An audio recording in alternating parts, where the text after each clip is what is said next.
اس issue پہ بڑی sensitivity پائی جاتی ہے ایشو کی حد تک یونین کے ادارے، European parliament, commission, European council اور جو ای یو کے ممبر ممالک ہیں ان کے اندر. تو ہر جگہ کا ایک مخصوص ریکوائرمنٹ ہوتا ہے. جس طرح اگر آپ ایک مسئلہ یو ایس اے میں اٹھاتے ہیں یا امریکن میں ڈفرینٹ اس کا ایک مزاج چاہیے، افریقہ میں ڈفرینٹ مزاج چاہیے، یورپ کے لیے جو انسانی حقوق کی بات ہے جی اس کی بڑی ٹریکشن ہوتی ہے، اس کی یہاں یہ بات بڑی ریزاؤنڈ کرتی ہے، لوگ اس کو غور سے سنتے ہیں، ٹھہر کے سنتے ہیں کہ یہ کیا بات.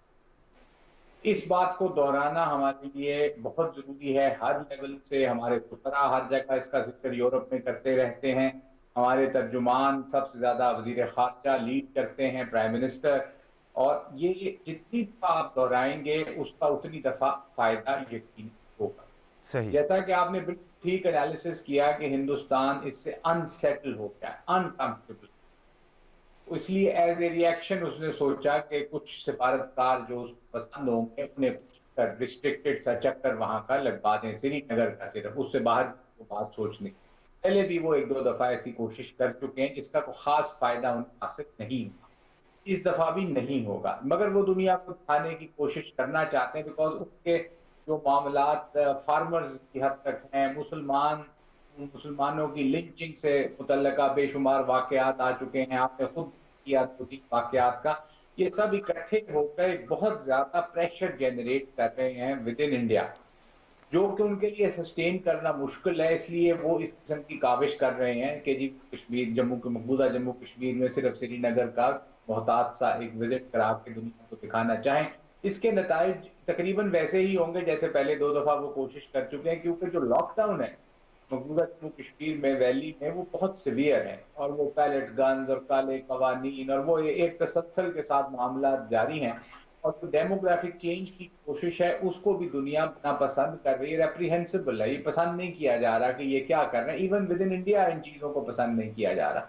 یہ ڈیفیکلٹیز ہیں جو انڈین گورنمنٹ فیس کر رہی ہے، جس سے نکلنے کے لیے وہ اس قسم کا ایک وزٹ کروا کے یہ کرنا چاہ رہے ہیں کہ اس پریڈکمنٹ جس میں وہ اپنے آپ کو پا رہے ہیں اس سے کس طرح باہر نکلنے کی کوشش کر سکیں. ہم ایک تسلسل کے ساتھ یہ نیریٹو جاری رکھے ہوئے ہیں، اور میں یورپ میں بیٹھ کر آپ کو بتا رہا ہوں کہ اس کی آواز یورپ کی حد تک تو لاؤڈ اینڈ کلیئر لوگ سن رہے ہیں. اور یہ بڑی ڈیفیکلٹ پوزیشن ہے انڈیا کے لیے اس کو ڈیفینڈ کرنے کی کوشش کرنا، کیونکہ اس کا ڈیفینس ہے کوئی نہیں. صحیح. ہمارے لیے ظاہر ہے جموں کشمیر میں ہمیشہ کہتا ہوں کہ یہ 7 دہائیوں کا مسئلہ ہے، یہ وہ ایک دن کی بات تو ہے نہیں ہے. یہ تسلسل ہمیں جاری رکھنا ہے ایک تسلسل کے ساتھ، تاکہ اس کا امپیکٹ آ رہا ہے، انشاءاللہ اس سے زیادہ آئے گا، مگر ہمیں ریزالو چاہیے، ہمیں کمٹمنٹ چاہیے، اور ایک کنٹینیوم چاہیے کہ آپ چلتے جائیں گے اس کام میں تو کامیابی انشاءاللہ ضرور ہے. اچھا ڈاکٹر صاحب یہ بھی بتائیے گا، جیسا کہ آپ نے خود بھی کہا، لیکن میں یہ چاہتا ہوں کہ پرسیپشن کے حوالے سے آپ وہاں پہ خود آپ کی پریزنس ہے، فزیکلی آپ وہاں پہ موجود ہیں. اوورآل اگر ہم یورپی یونین کے 26 سے زیادہ یعنی 27 ممالک کی اگر ہم بات کریں تو ہم تو فریق سمجھتے ہیں، برطانیہ کو بھی فریق سمجھتے ہیں. مقبوضہ وادی کے اندر ہونے والی یہ تمام جو واقعات ہیں ہم یہ سمجھتے ہیں کہ برطانیہ، اور بورس جانسن نے بھی اس حوالے سے کہہ دیا تھا کہ ہمارے لیے انسانی حقوق جو ہیں وہ ہماری اولین ترجیح ہے، نہ کہ ہماری معیشت ہے. یہ بات تو ٹھیک ہے، سمجھ میں آتی ہے، لیکن کیا آپ سمجھتے ہیں کہ وہاں پہ ایکسیپٹیبلٹی ہے کہ برطانیہ بھی ایک فریق ہے اس معاملے میں؟ یقیناً جی، برطانیہ کی حد تک یہ والی بات، کیونکہ یہ ایک کلونیل لیگیسی ہے، یہ جو جموں کشمیر کا مسئلہ ہے، تو برطانیہ اپنے ہاتھ اس سے دھو نہیں سکتا کہ جی یہ مسئلہ وہاں نہیں. اس کی آپ کا اگر بنیاد میں جائیں، اور ہمارے ینگ لوگوں کو معلوم ہونا چاہیے کہ یہ مسئلہ ہی یہاں گرداسپور اور پٹھان کوٹ کی تحصیلیں جو دی گئیں وہاں سے تو مسئلہ شروع ہوا. اگر وہ نہ تحصیل دیتے تو مسئلہ تو تھا نہیں، فزیکل ایکسیس ہی نہیں تھی. بالکل. یہ والی بات ریئلائز کرانا نمبر 1. نمبر 2، ہندوستان اس کو 1 جنوری 1948 کو لے گیا یو این سیکیورٹی کاؤنسل میں، اقوام متحدہ کے سلامتی کاؤنسل میں، جہاں یہ سارے ممالک بیٹھے تھے، اور انٹرنیشنل کمیونٹی نے یہ وعدہ کیا. جب سیکیورٹی کاؤنسل وعدہ کرتی ہے تو یہ انٹرنیشنل کمیونٹی کا وعدہ ہوتا ہے، کیونکہ یہ یو این کے تمام ممبرز کا سلیکٹ ادارہ ہے جس کی ذمہ داری پیس اینڈ سیکیورٹی دنیا کے پاس ہے. یہ چارٹر میں لکھا ہے. تو جب UN سیکیورٹی کونسل نے وعدہ کیا کہ استصواب رائے ہوگا کہ جموں کشمیر کی اسٹیٹ کا فیصلہ کشمیریوں کی امنگوں کے مطابق ہوگا، تو وہ بات ایک انٹرنیشنل کمیونٹی کا ایک وعدہ ہے جو کہ اسے ڈیلیور کرنا ہے. اور یورپ یقیناً انٹرنیشنل کمیونٹی کے لیڈران میں سے ہے. یہاں فرانس پرماننٹ ممبر ہے، UK پرماننٹ ممبر ہے، جرمنی ایک بہت بڑا ممبر ہے. ان کی بڑی سے ہے وہاں پہ. کچھ سیکیورٹی کونسل میں آتے جاتے رہتے ہیں جو نان الیکٹڈ ہیں، کچھ پرماننٹ ہے. تو ان کی ایک پوزیشن یقیناً ہے، اور ہمارا ان سے ریکویسٹ بھی بار بار یہی ہوتی ہے کہ صحیح. آپ کچھ نہ کریں، آپ اپنا وعدہ وفا کر دیں. یہ بھی آپ کو یاد معلوم ہونا چاہیے سیکورٹی سلامتی کونسل اس وقت فرانس میں اس کی سیٹ تھی، پھر چلا گیا، پہلے جب بنا نہیں تھا UN میں. 1948 کی بات ہے صحیح. وہ. یعنی یہاں وہ وعدے کیے گئے جن کو پورا کرنا اب انٹرنیشنل کمیونٹی، خاص کر اقوام متحدہ کی سلامتی کونسل کی ذمہ داری ہے.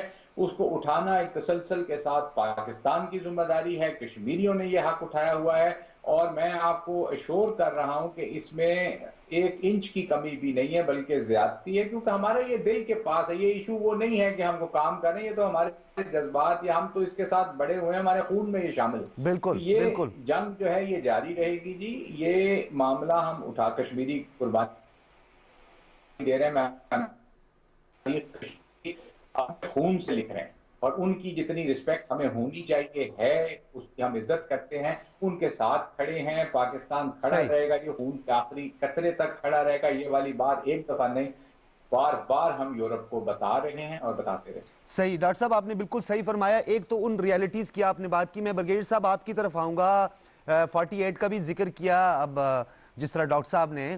ایک تو اقوام متحدہ کے قیام اور اس کی کریڈیبلٹی کے جو سوالیہ نشان ہیں وہ تو قائم ہیں، اور آج بھی ہمارے اس حوالے سے بہت سیریس کنسرن اور ہماری گریونسز ہیں، اس میں کوئی شک نہیں ہے.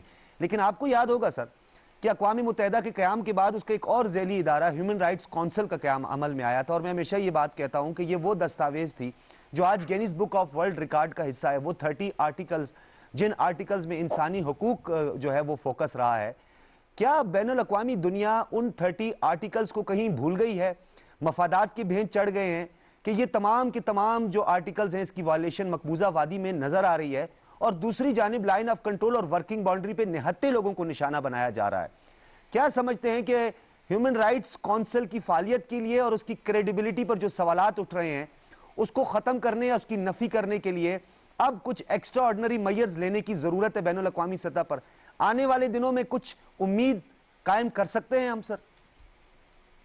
ڈاکٹر صاحب دیکھیں، بات یہ ہے کہ بالکل ان کو کوئی پرواہ نہیں یونائٹڈ نیشن سے. پہلے فرسٹ ورلڈ وار کے بعد اگر آپ کو یاد ہو تو لیگ آف نیشن گئی تھی تاکہ چلے اب آئندہ کے لیے وہ بھی ایسا ثابت ہوئی. پھر سیکنڈ ورلڈ وار ختم ہوئی تو اس کے بعد ان کا ٹوٹل مولڈ کر کے اور اپنی مرضی کے فیصلے یہی کوئی پرابلم ہوتا ہے مسلمان کو کیا کرتے ہوتے. تو یہ جتنے چیمپئن بنتے ہیں اگر کس کو شک کا ریگولیشن اور انڈیا اس کی کس دھجیاں رکھے گا. آپ human rights watch, human council, جو یورپین یونین، آپ خاموش رکھیں. انٹرنیشنل ہے خود بات کرتا ہے، اس کا مطلب ادروائز جس طریقے سے انڈیا کے 5 سفارتکاروں کو سری نگر میں لے کر گیا ہے، پاکستان کی طرف سے ہماری طرف سے کوئی سفارتکار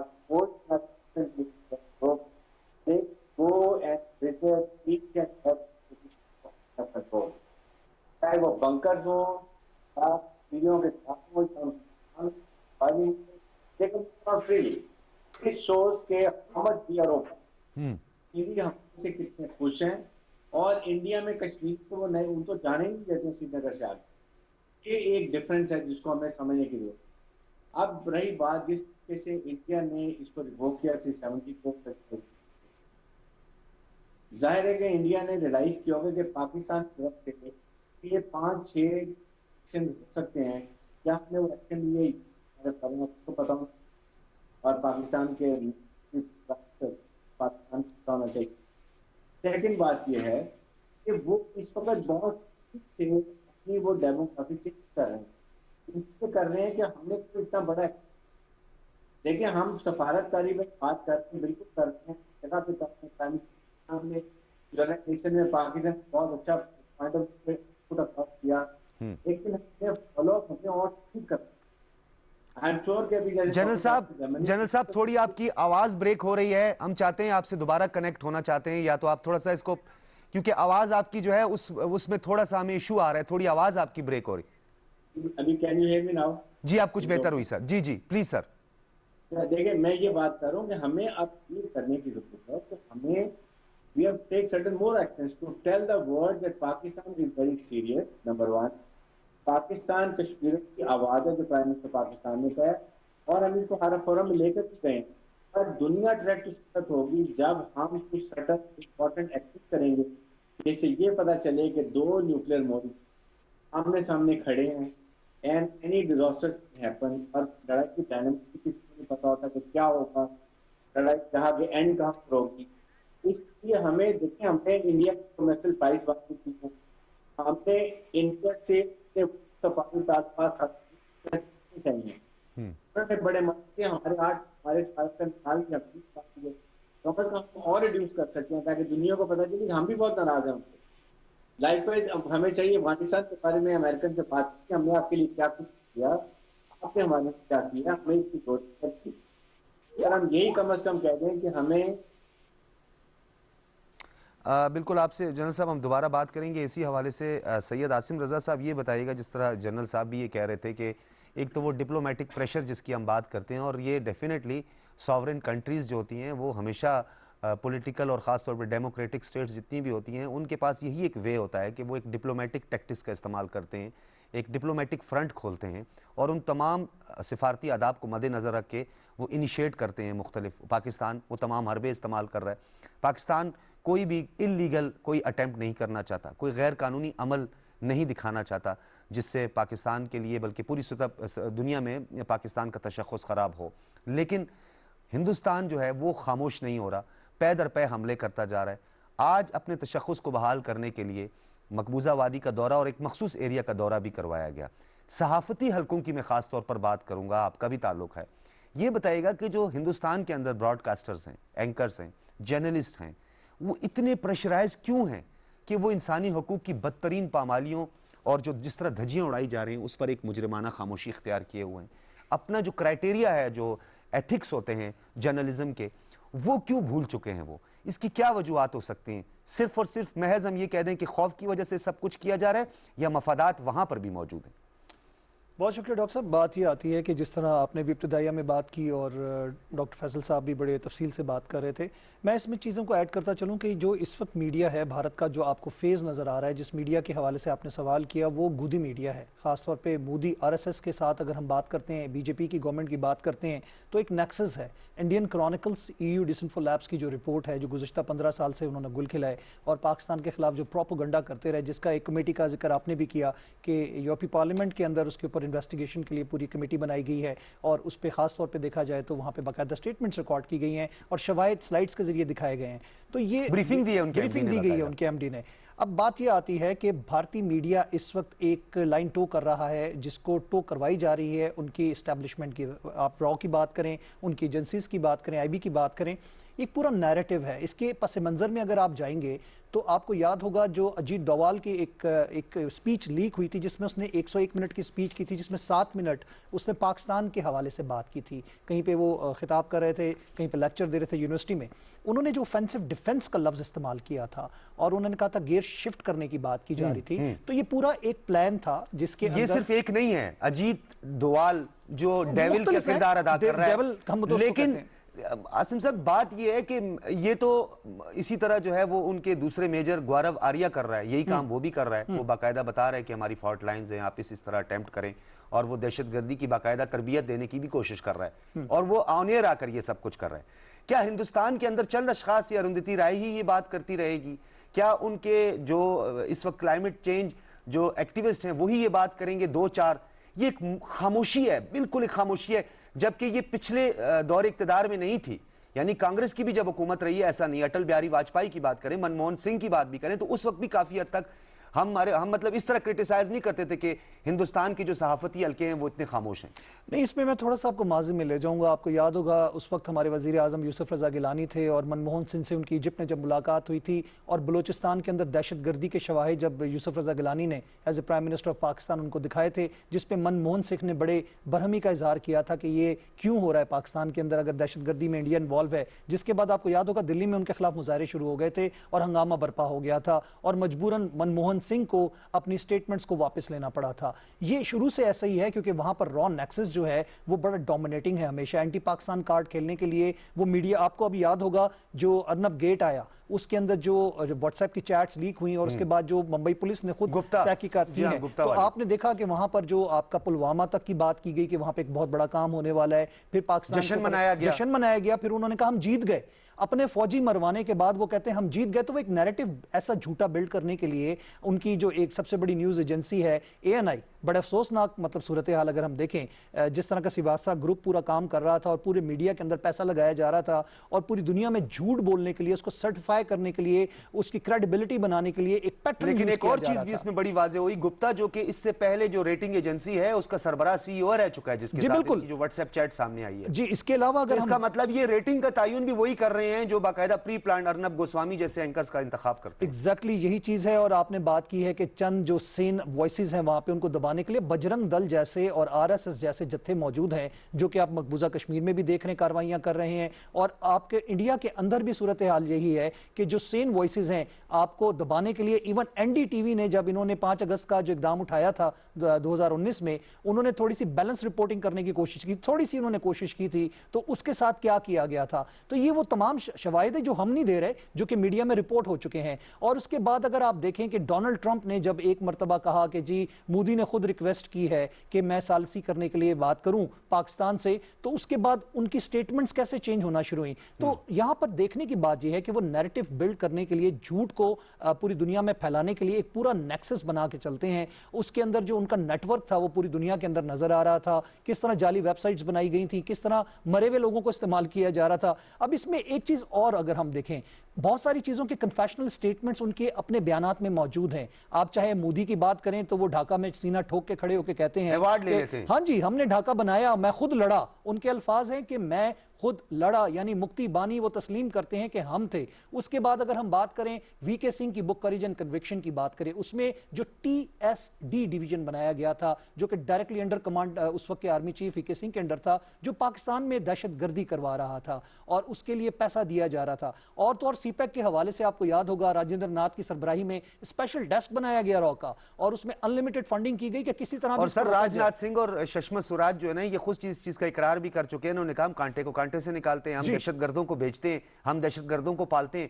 تو یہ تو اعتراف بھی ہوا. جی ایگزیکٹلی. اور یہی چیزیں اگر ہم دیکھیں تو ان کے میڈیا کے اندر بھی وہی چیزیں سامنے آ رہی ہیں. اور پھر جب ان کے جھوٹ کے پرچار کی بات کریں, جس طرح انہوں نے جھوٹے دعوے بالی ووڈ کی فلم بنا کے سرجیکل اسٹرائک کے دعوے کیے, پوری دنیا کو پلوامہ ڈرامے کے بعد پاکستان پہ کہا کہ جی ہم نے دہشت کیمپ اڑا دیا, جو کہ پوری دنیا نے اس پہ مذاق اڑایا ان کا. اس کے بعد انہوں نے کہا ہم نے F-16 گرا دیا, جبکہ اس کمپنی نے خود کہہ دیا کہ جی کوئی F-16 گرا ہی نہیں ہے اور نہ ہی کوئی ایسے شواہد آئے ہیں. تو بھارت ایک پروپیگنڈا میں اور اپنی ہزیمت میں, خاص طور پہ جو مقبوضہ کشمیر اور بھارت کے اپنے اندر جو اس وقت الاؤ پک رہا ہے, بھارت کے اپنی 13 ریاستوں کے اندر جو تحریکیں چل رہی ہیں. آپ کسانوں کی بات کر رہے تھے, کسانوں کا اس وقت سول نافرمانی کی ان کا جو تحریک ہے وہ شروع ہو چکی ہے. پہلے صرف اسٹرائک تھی, کل تو انہوں نے باقاعدہ ٹرینیں جو ہیں انہوں نے بند کرنے کے بعد کی ہے. اس کے بعد انہوں نے کہا ہے کہ ہم جیم کریں گے. اس کے علاوہ اگر ہم بات کریں, جب میزورم کی بات کرتے ہیں, چھتیس گڑھ کی بات کریں, اس کے بعد اب نیکسلائٹس کی بات کرتے ہیں, آپ وہ 7 سٹیٹس دیکھیں, گلوان میں پٹائی ہونے کے بعد چین کے سامنے انہوں نے آواز تک نہیں اٹھائی. اور آج بھی جس طرح جھوٹ کے دعوے کیے جا رہے ہیں وہاں پہ,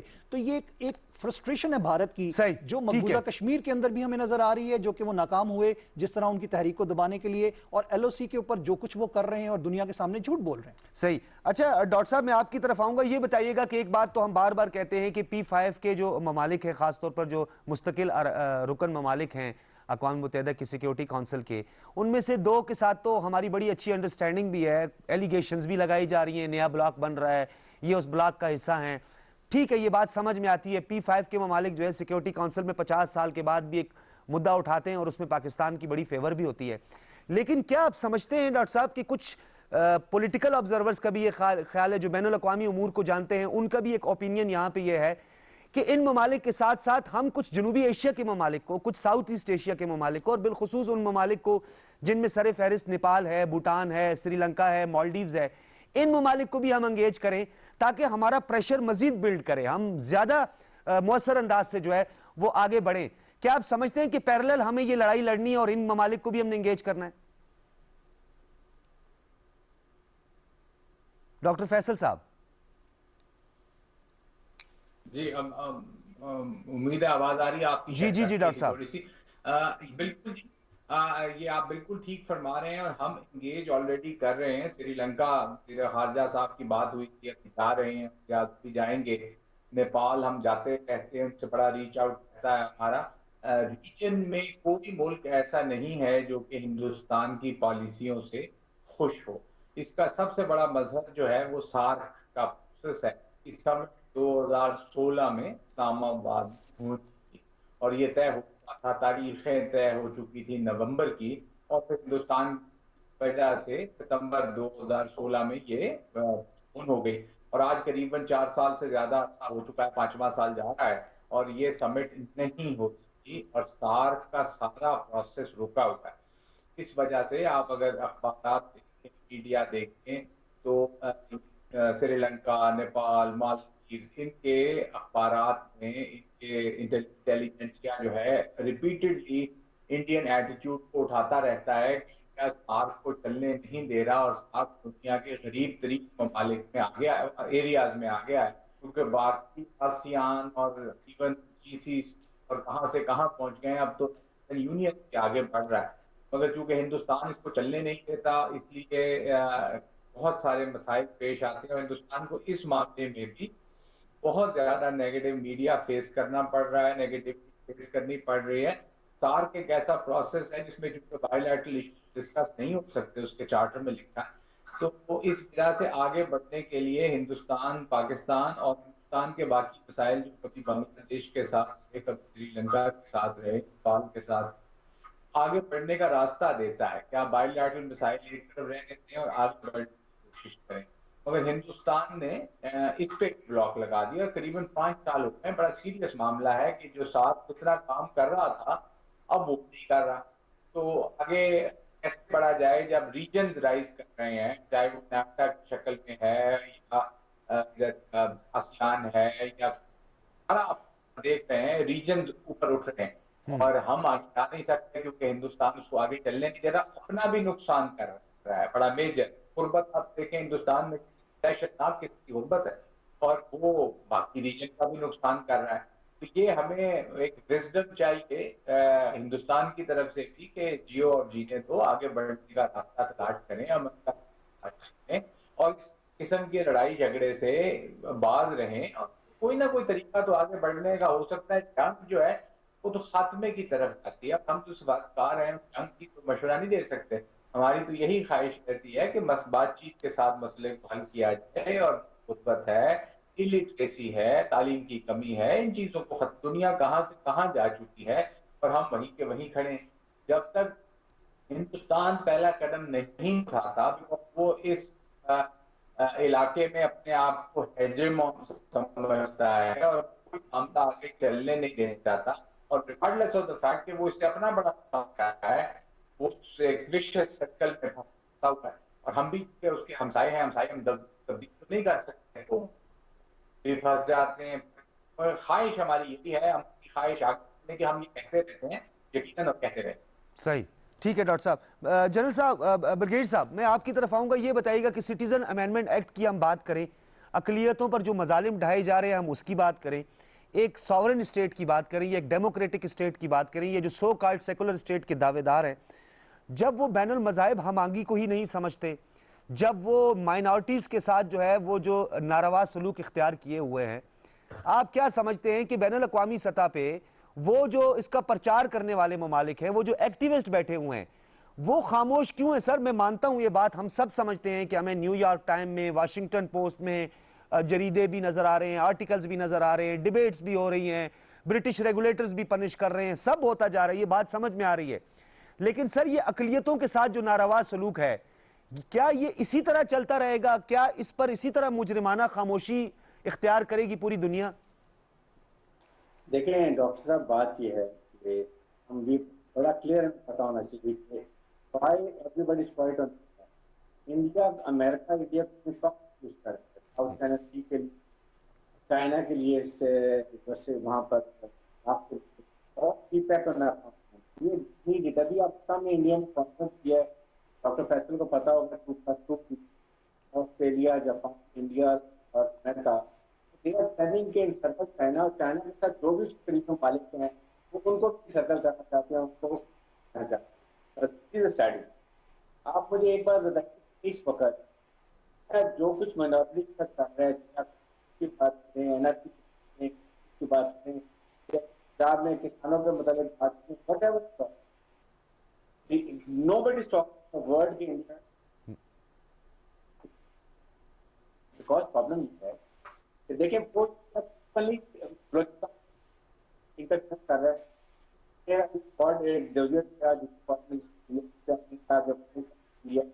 کیسے ری گروپ کر رہے ہیں، بنا رہا ہے، اتنی فنڈنگ کر رہا ہے، پاکستان میں کر رہا ہے، پھر اس کے بعد اتنا بڑا میچ ہے آپ کے اوپر نے کیا کیا، منی لانڈرنگ کر رہا ہے، ہائیبرڈ اور وہ کر رہا ہے۔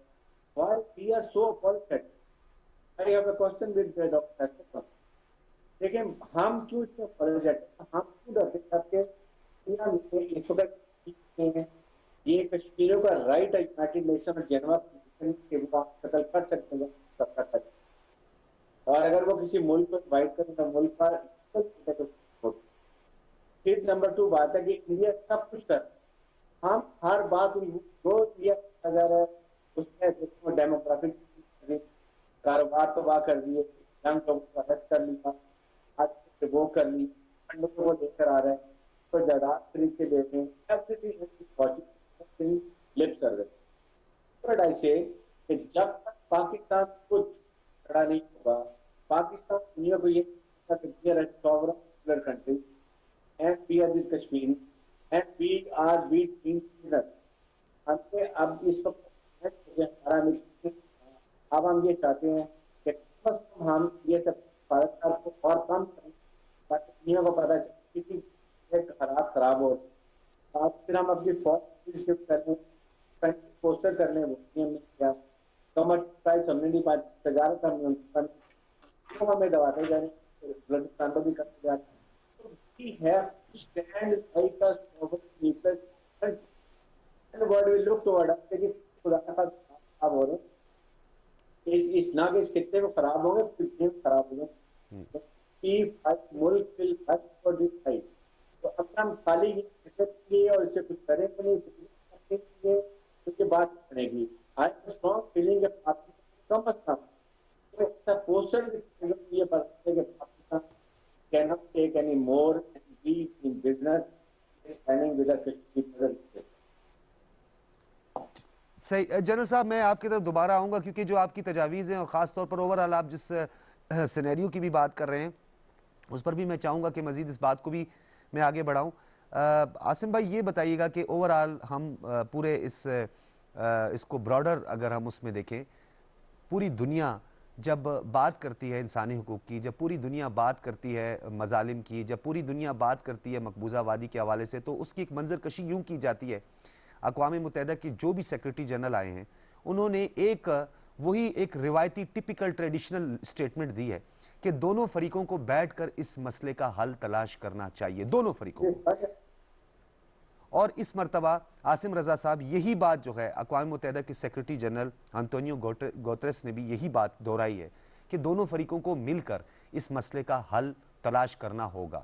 یہ کیوں نہیں، ہم بریف آنسر کیجئے گا کہ کیوں ہم یہ بات نہیں بتا پا رہے، یا وہ کیوں دنیا نہیں سمجھ رہی ہے کہ دونوں کی بات نہ کریں، اس فریق کی بات کریں جو بیٹھنا نہیں چاہ رہا، جو بات نہیں کرنا چاہ رہا، جو رائے فرار اختیار کر رہا ہے۔ ڈاکٹر صاحب بالکل آپ نے صحیح جسے کہتے ہیں کہ چیز کی طرف پوائنٹ آؤٹ کیا ہے کہ جو دوسرے ممالک میں، آپ کو یاد ہوگا جب میانمار میں جو قتل عام ہوا مسلمانوں کے حوالے سے بات کی گئی، تو وہاں پہ جارڈینین جو کوئین تھیں انہوں نے، شہزادی خاص طور پہ انہوں نے جو بات کی تھی، انہوں نے کہا تھا یہی کوئی اور کمیونٹی ہوتی مسلمانوں کے علاوہ تو فوری طور پہ پابندیاں بھی لگ چکی ہوتی، ایکشن بھی لے لیا ہوتا اور امن فوج بھی بھیج دی گئی ہوتی.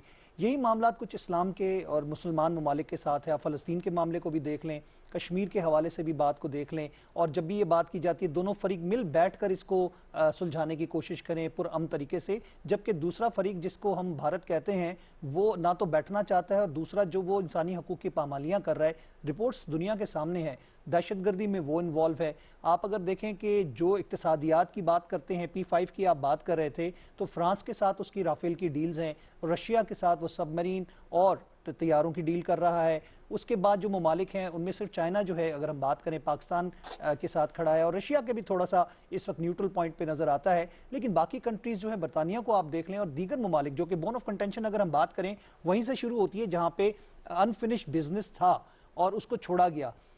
یہ معاملات اقتصادی اینک سے دیکھے جاتے ہیں, یعنی اقتصادیات کی نظر سے اس کو دیکھا جاتا ہے. بھارت نے اپنا ایک امیج جو ہے, وہ کہتے ہیں نا بغل میں چھری اور منہ پہ رام رام, دنیا کے سامنے ایک سیکولر اسٹیٹ کا جو پردہ اس کا چاک ہوا وہ بنایا ہوا تھا, اور اس کے بعد ایک منڈی کے طور پہ اپنے آپ کو پیش کیا اس نے. اور آج بھی بہت سارے مفادات جو ہیں اقتصادیات کے ساتھ منسلک ہیں, اس میں انفارچونیٹلی بہت ساری ہماری مسلم کنٹریز جو ہیں وہ بھی اس طرف ٹلٹ کرتی ہیں, کیونکہ انویسٹمنٹ کی بات کی جاتی ہے, اقتصادیات کی بات کی جاتی ہے, منڈی کو دیکھا جا رہا ہوتا ہے. لیکن جو انسانی حقوق کی خلاف ورزیاں, جب ہم جنیوا کی بات کرتے ہیں, یورپی یونین کی بات کرتے ہیں, آپ ابتدا میں بات کر رہے تھے کہ کچھ سلیکٹڈ جو ایمبیسڈرز تھے ان کو لے جا کے کچھ سری نگر کا دورہ کرایا گیا مخصوص مقامات کا. یہ حرکت وہ یورپی پارلیمنٹ کے ممبران کو کچھ چند کو بلا کر جو ان کی لابی کے تھے یہ حرکت کر چکے ہیں, جس کے بعد انہوں نے معذرت بھی کی کہ جی ہمیں یوز کیا گیا, ان کے لیٹر ہیڈ کو یوز کیا گیا. انڈین کرونیکلز میں ساری چیزیں کھل کے بیان کر دی گئی ہیں, اور آج کا دن ہم کیسے بھول سکتے ہیں جی. آج بھی اگر ہم دیکھیں, لیکن عاصم رضا صاحب, اس میں کیونکہ ڈاکٹر فیصل صاحب سے یہی بات کروں گا کہ کیا اس وزٹ کو, کیا اس ڈپلومیٹس کو یا غیر ملکی سفارتکاروں کے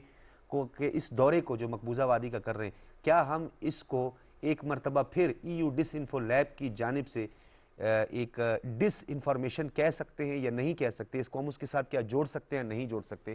یہ بات کریں گے ڈاکٹر فیصل سے آفٹر دس بریک.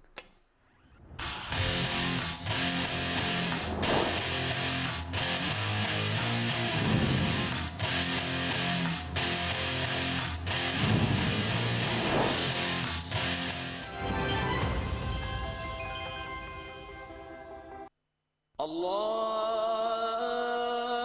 اکبر اللہ اکبر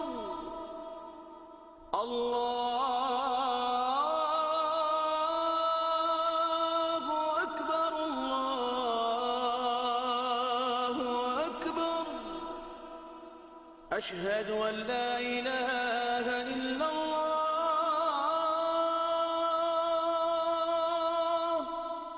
أشهد أن لا إله إلا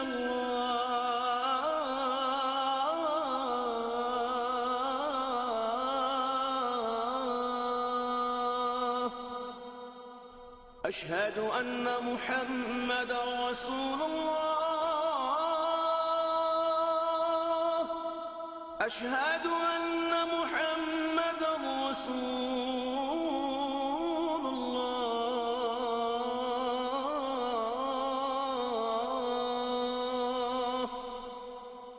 حي على الصلاة حي على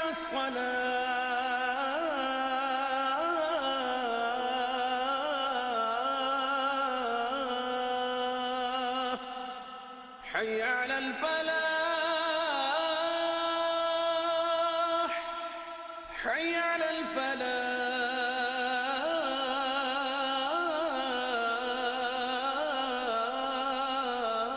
الفلاح الله أكبر الله أكبر لا إله إلا الله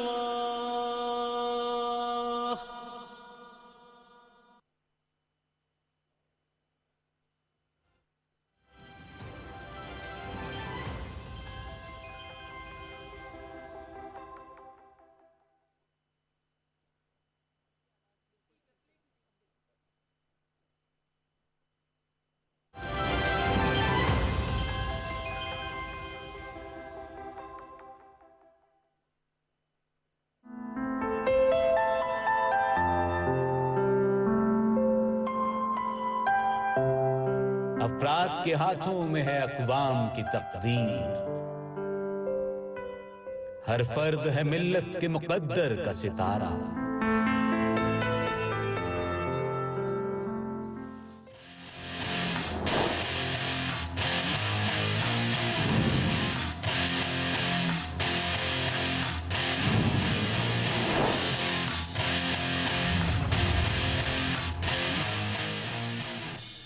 ویلکم بیک ناظرین، بریک سے قبل ہم بات کر رہے تھے، ہم ڈاکٹر فیصل صاحب آپ سے پوچھنا چاہیں گے، یہ بتائیے گا کہ ای یو ڈس انفو لیب کے جو انکشافات تھے اور اوورال جو یہ جعلی میڈیا آؤٹ لیٹس کا، جعلی این جی اوز کیا، مری ہوئی شخصیات کو جو فوت ہو چکی ہیں ان کو دوبارہ سے زندہ کرنے کا جو ایک پروپیگنڈا، اور 15 سال تک یہ سب کچھ ہوا، پاکستان کو $126 بلین کا نقصان ہو چکا، پاکستان کے تشخص کو خراب کیا گیا، انٹرنیشنلی ہمیں پریشرائز کیا گیا، ڈو مور کے مطالبات بڑھتے گئے۔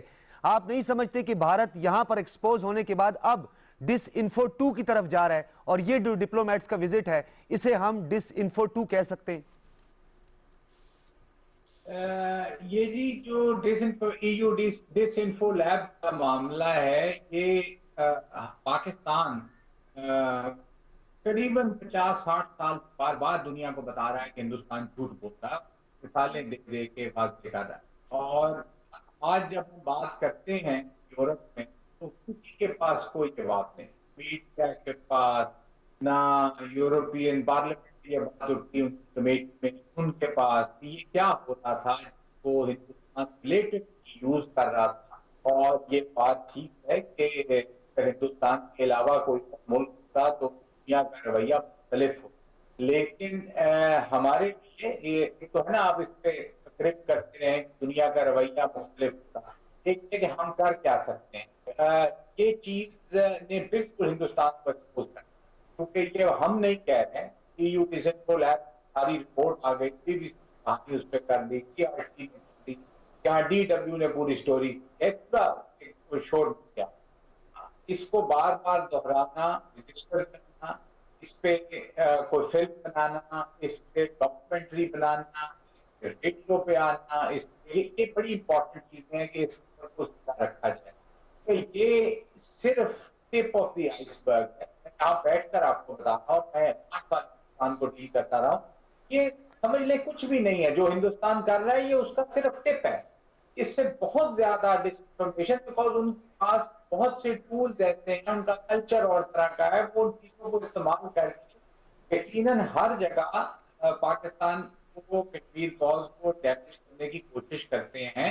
اور یہ بات آج لوگوں کو کھل کر سامنے آ گئی، تو اس لیے یہ سمجھ لینا کہ یہ صرف یہ 2 نہیں، آپ 10 یا 12 تو کہہ لیں، 2 کہاں سے، ابھی تو 10 اور ہیں جو چل رہے ہوں گے، جو کچھ ہمیں پتہ چلتے ہیں کچھ نہیں پتہ چلتے ہیں۔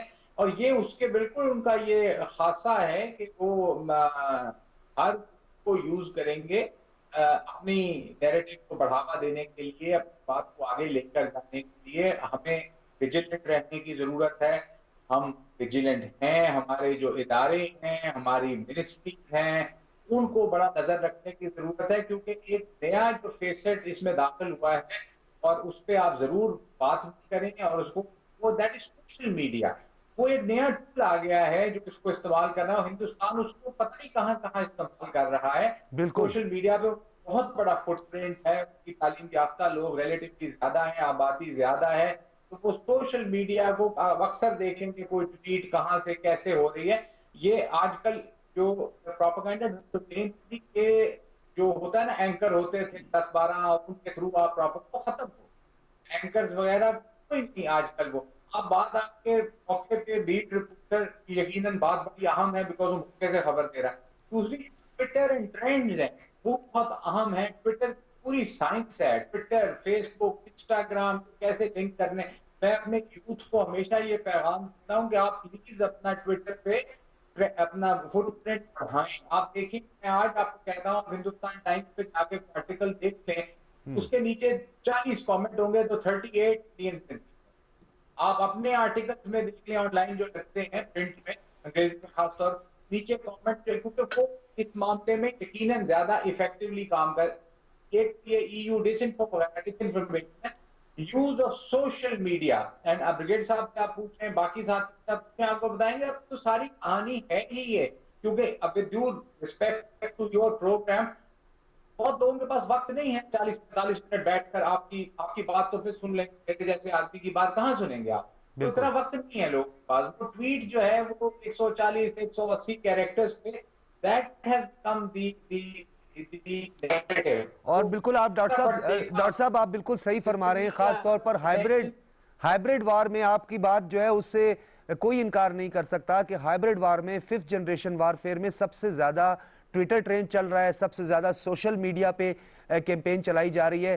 میں کنکلوڈ کرنا چاہوں گا بریگیڈیئر صاحب، اور آپ ہی سے کنکلوڈ کریں، یہ بتائیے گا کہ ہائبریڈ وار یا 5th جنریشن وار کی جب ہم بات کرتے ہیں وہ بات سمجھ میں تو آتی ہے، لیکن لائن آف کنٹرول اور ورکنگ باؤنڈری پر 2nd اور 3rd جنریشن وارفیئر جو ہے وہ ابھی بھی ایک تسلسل سے جاری ہے. محرکات تو دو ہم بیان کرتے ہیں، دنیا کی توجہ ہٹانے کی کوشش کی جاتی ہے، مقبوضہ وادی میں ہونے والے مظالم سے توجہ ہٹانے کی کوشش کی جاتی ہے. کوئی اور ایسے پہلو بھی ہے جسے ہم نظر انداز کر رہے ہیں اس لائن آف کنٹرول اور ورکنگ باؤنڈری کی اشتعال انگیزی کی؟ دیکھیں انہوں نے بڑا پلان کیا ہوا ہائبریڈ وار، انہوں نے 5th جنریشن وار کے ساتھ چل رہے ہیں یہ انہوں نے بڑا سخت پاکستان میں اٹیک کیا. ڈیپ روٹ اس میں ان کا مقصد یہ ہے کہ پاکستان کی فوج اور عوام میں جو ایک اسٹرینتھ ہے وہ کمزور کر دیں، اور زور کر دیں. عراق کو دیکھیں، لیبیا کو، سیریا کو، یمن، افغانستان، پاکستان کیوں وہاں پر وہ کامیاب ہو گئے؟ تو فوج انہوں نے قبضہ کر لیا سارے. پاکستان کی فوج کرتے ہیں اس طریقے سے لائن آف کنٹرول پہ وہ اس لیے چاہتے ہیں کہ عوام کو کرنا چاہتے ہیں، اور اس کے لیے وہ چاہتے ہیں کہ وہ جا کے شو کرتے ہیں کہ پاکستان کو پرابلم کر رہے ہیں، پاکستان کر رہے ہیں، جبکہ ہمارا لیگل رائٹ ہے پھر وہ پاکستان میں سب کچھ کرے کیونکہ ہمارے انٹرنیشنل ریکگنائزڈ پالیسی ہے. اب وہ کرتے ہیں تو ہم کیوں we set our course in the right direction. We have planned, we have to stand and tell the world that Pakistan is very serious. That word will get affected for Pakistan. وہ کہیں گے جی ہم پاکستان آتے ہیں یہ پرانا future Pakistan ایسا ہو جائے کرنا ہو جائے گی.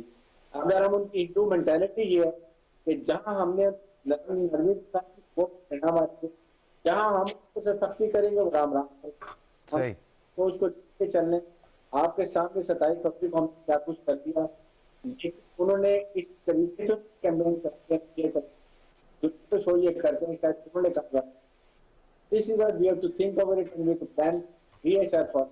صحیح. بریگیڈیئر صاحب بہت شکریہ. بریگیڈیئر ریٹائرڈ حارث نواز صاحب ہمارے ساتھ موجود تھے، ڈاکٹر محمد فیصل صاحب ہمارے ساتھ موجود تھے، سید عاصم رضا ہمارے ساتھ موجود تھے. ناظرین اس گفتگو کا سلسلہ بھی جاری رہے گا، بھارت کو ہم بے نقاب کرتے رہیں گے اور ہم حقائق اور زمینی حقائق آپ کے سامنے رکھتے رہیں گے، اور بھارت جتنا بھی جھوٹا پروپیگنڈا کرے، چاہے وہ کسی قسم کی ڈس انفارمیشن پھیلانے کی کوشش کرے، ہم آپ پہ نظر رکھے ہوئے ہیں اور ہم آپ کو ایکسپوز کرتے رہیں گے. اجازت دیجیے، اللہ حافظ.